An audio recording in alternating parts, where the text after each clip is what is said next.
जय श्री राम। राधे राधे। आज मैं आप लोगों को एक दक्ष राजा प्रजापति का अहंकार का कथा सुनाने जा रहा हूं। दक्ष राजा प्रजापति को जब पद मिला, किसी भी मनुष्य को जब पद मिलता है तो मद हो जाता है, अहंकार हो जाता है।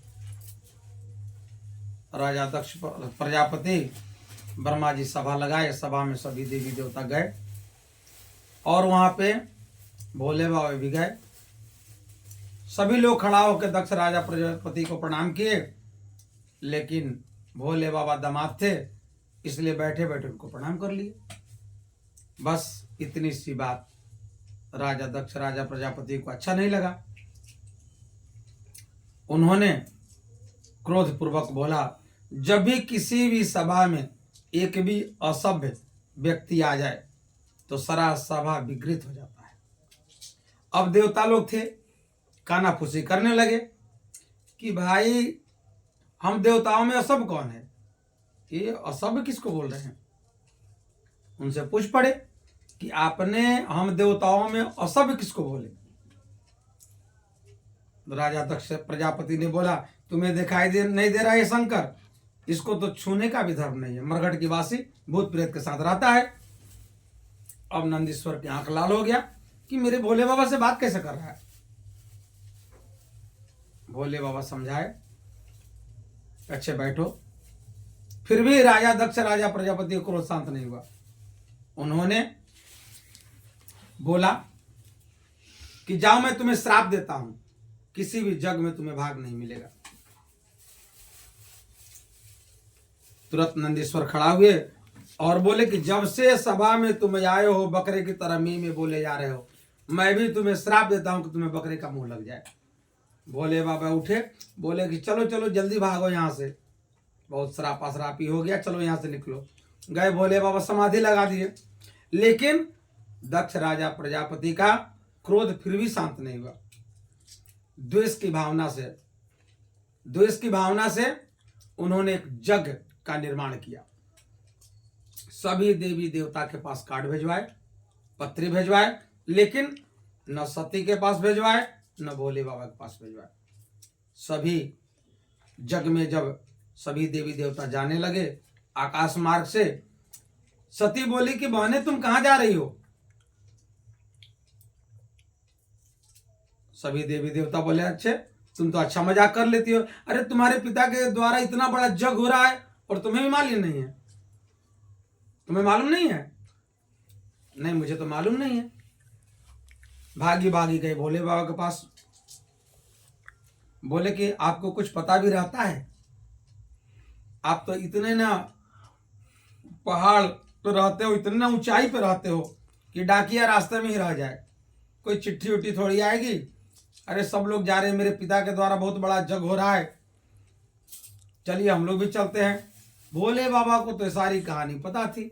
बोले कि देखो तुम्हारे पास कोई चिट्ठी आया था तो नहीं, फिर तुम बिना आमंत्रित किसी के दरवाजे पर जाना उचित नहीं है, चाहे वो तुम्हारा अपना घर क्यों ना हो। बोले चलो, मेरे पिताजी जग कर रहे हैं, उस जग में हम लोग सम्मिलित हो जाते हैं, भूल गए होंगे। बोले नहीं, हम नहीं जाएंगे। बोले ठीक है, तो आप मत जाओ, मैं जा रही हूं। सती चल दी, आगे बढ़ी तो सोची आज तक भोले बाबा से ऑर्डर लिए बिना मैं कहीं निकली नहीं, आज जाऊंगा अच्छा नहीं लगेगा। तुरंत फिर के वापिस आई। बोले वो आंख बंद कर लिए। बोले अब की नहीं मानूंगी, अब की चली जाऊंगी। बोले वो आंख बंद कर लिए, अब आगे निकल गई। अब कुछ दूर निकल गई, भोले बाबा बोले नंदी से क्यों नहीं मानेगी, वो जाएगी, एक काम करो तुम उसको जाके छोड़ी आओ। चल दिए। जब गए तो दक्ष राजा प्रजापति ने सभी को हुक्म दे रखे थे कि अगर शंकर और सती अगर आए सभा में तो देखना तक नहीं है। सब लोग गर्दन नीचे कर ली। जब सती गई, आदर सहित मिलहु महातारी, उनकी मां आदर के साथ मिली। मायके में अगर मां सही है तो सब कुछ सही है। फिर उसके बाद में क्या हुआ जगमंडप देखने निकल गई। जब जगमंडप देखने निकले तो देख रही है घूमकर सभी देवी देवता का आसन है, लेकिन वहां भोले बाबा का आसन नहीं है। तब सती को क्रोध आया। सती बोली कि हे राजा दक्ष, जब तक मैं जीवित रहूंगी मैं दक्ष कुमारी ही कही जाऊंगी, और तुमने जघन्य अपराध किया है शिव का आसन न देकर, और उसका दंड मुझे भुगतना हो। तुम्हारा जग मैं विध्वंस कर दूंगी।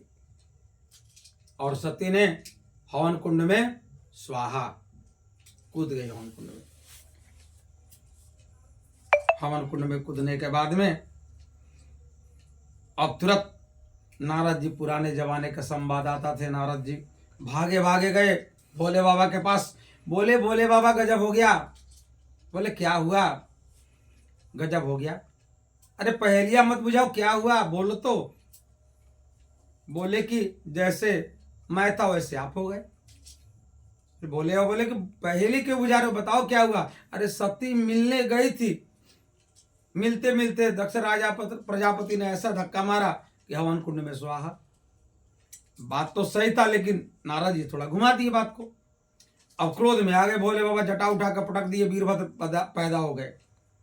बोले दक्षम सहितम यज्ञम सर्वनाशम, जाओ उस यज्ञ में अगर दक्ष राजा प्रजापति भी आते उनको हवन कुंड में डाल दो।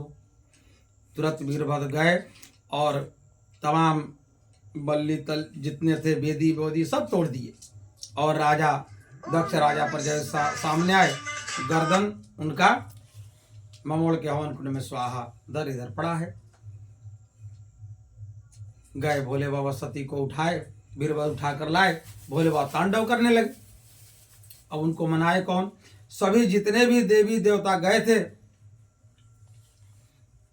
वो ब्रह्मा जी के पास पहुंचे कि अरे प्रभु, मैंने ऐसा जग कभी नहीं देखा था। भाग लेने गए थे, भाग के आपके पास आए हैं। बोले क्या हुआ?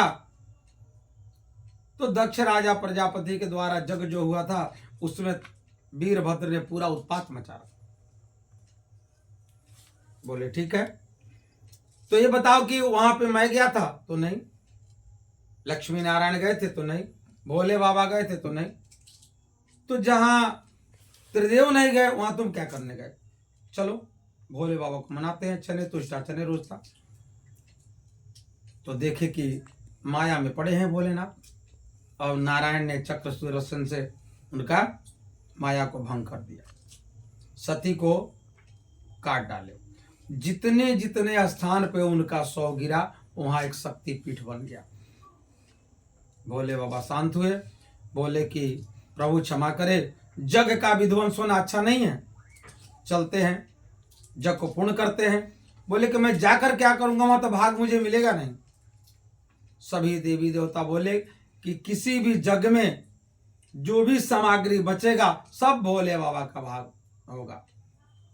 बोले चलो कौन सा मैं खाता हूँ, सब पब्लिक के लिए, परमार्थ के कारण साधु धरा शरीर, परमार्थ के लिए मैं भी मरता हूँ। चलो ठीक है। भोले बाबा पहुंचे, बोले बुलाओ जजमान, और जजमान को धड़ इधर और सर स्वाहा। बोले इसका तो सर है नहीं। बोले कि ठीक है, जाओ उत्तर दिशा में देखो कोई प्राणी सो रहा होगा, उसका गर्दन काट के लाओ, प्राण प्रतिष्ठा हो जाए। जग पर तो जजमान को ही बैठना होगा। उत्तर दिशा में एक बोका सो रहा था, उसका गर्दन काट के और उसको डाल दिए। अब जैसे ही प्राण प्रतिष्ठा हुआ, अब बम बम बम बम बोलने लगे। अब भोले बाबा को हंसी आ गया, ये मेरे ससुर की तो भाषा ही बदल गई, ये कैसे बोल रहे हैं। तो जग पे बैठा के जग का पूर्ण किया गया। इसीलिए जब बम बम बोलते हैं तो भोले बाबा की अपने ससुर की याद आ जाती है, उनको हंसी आ जाती है।